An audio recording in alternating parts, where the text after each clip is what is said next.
All right, so you're about to hit the open road, cross-country adventure, but this time your feline friend's coming along. It's more common than you think. Really? See, when this deep dive landed in my paws, I was like, road trip with a cat. But people are out there doing it successfully. Oh, yeah. Tons of people. And thankfully, for us and our listeners, the awesome folks over at Cat Explorer, the blog all about, well... cat exploration. Exactly. They've put together this really comprehensive guide. It's great. So we're going to dive into that, and hopefully by the end of this, you're going to feel ready to, hit the road. With your cat safely. Yeah. Okay, so first up, the carrier. Yeah, you got to have a good carrier. I mean, I know we see those cats lounging in car windows and movies and stuff, but... That's definitely not safe. No, not at all. A secure carrier, non-negotiable. Yeah. Cat Explorer really emphasizes that. It's kind of a big deal. And they get into the details, too, like what to look for in a carrier. Right. It's not just get a carrier, it's get the right carrier. So breathable material is really important, like mesh, for good airflow. Makes sense. Keep the kitty cool. Exactly. But they did mention that if your cat's, really nervous, A scaredy cat. Right. A hard-sided carrier might actually be better. Makes them feel a little more secure, enclosed. Oh, that makes sense. Like a little den. Exactly. And don't forget about size. I mean, you want them to be comfortable, right? Yeah, comfy, cozy den. Not like cramped car jail. Exactly. They should be able to stand up, turn around, have a little room. Okay, so we're talking breathable, we're talking the right size, we're talking hard-sided versus soft-sided. What else? Oh. They had this great tip about using bungee cords. Bungee cords. Yeah. For extra security, especially if you go on those back roads, bumpy. To keep the carrier from, bouncing around. Exactly. We don't want your cat to become a projectile. Definitely not. Huh? Okay, now I know some people might be thinking, can't I just use a harness? The harness versus carrier debate. Cat Explorer actually addresses that head on. Yeah, they do. And while a harness is great for, short trips, maybe supervised outdoor time, it's not the best for long hours on the road. Right, because if you have to slam on the brakes. Yeah, or there's a sudden noise. You know how cats are? They could get spooked. Dart under the gas pedal. Exactly. And they even shared this story about this cat named Noxie. Apparently, this cat, Houdini would have been impressed, could get out of anything. So yeah, trust me, a secure carrier, worth its weight in gold for peace of mind. Okay, speaking of peace of mind, let's talk about food. Because can you imagine, trying to enjoy the scenic views with a car-sick cat in the back seat? Oh, that's the worst. Not exactly the makings of a viral travel vlog. Right. You do not want a cat turning green with envy at those roadside diners. Luckily, Cat Explorer has some advice for this, too. They always do. So they say to feed your cat a few hours before you hit the road. Oh, that's a good tip. So they have time to, digest. Exactly. Less chance of motion sickness that way. Smart. Okay, so we've fed the cat a few hours before the trip. What about packing for their, dining needs on the road? Right. So they say pack the snacks. Of course. Who doesn't love road trip snacks? That's exactly. Dry food, treats, that kind of thing. Keep them happy during pit stops. And then a dedicated water bottle, obviously. Yeah, I gotta stay hydrated on the road. And this is what I thought was genius. They recommend collapsible bowls. Oh, that's smart. Space saving, Easy to pack. And then you're not trying to, balance a ceramic bowl on the dashboard while you're driving. No spills. I like it.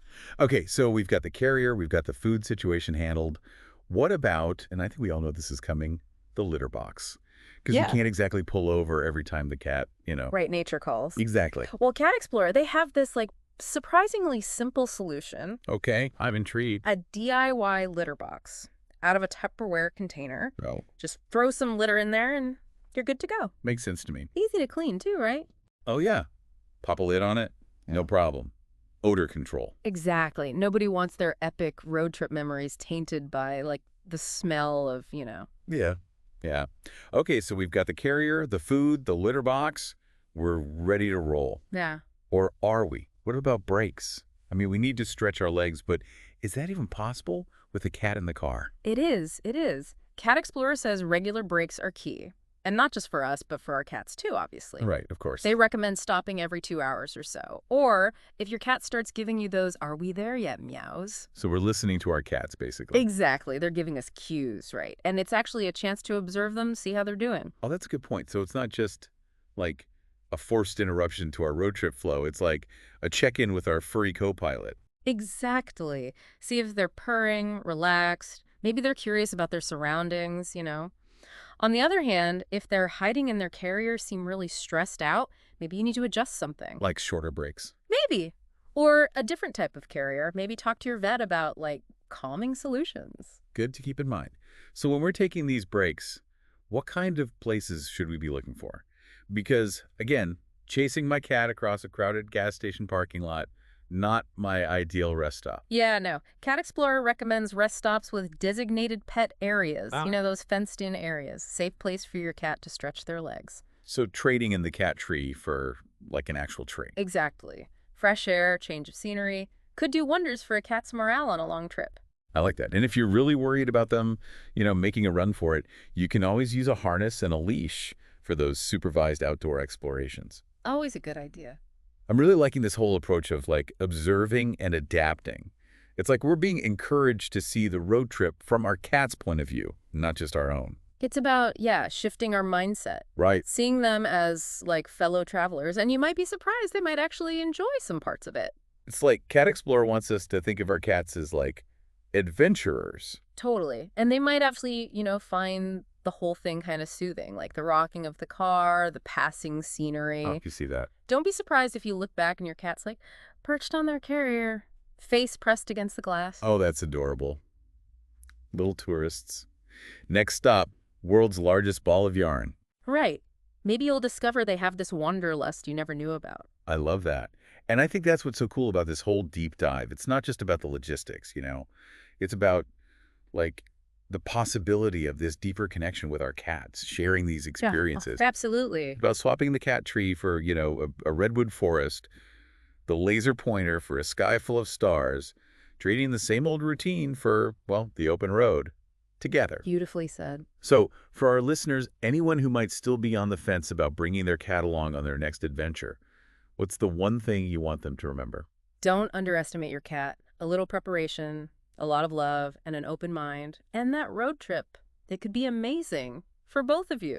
Yeah, it's about, embracing the unexpected, seeing new places together, and maybe, just maybe, you'll discover a side of your cat you never knew existed. Exactly. And hey, maybe they will enjoy those roadside attractions more than you do.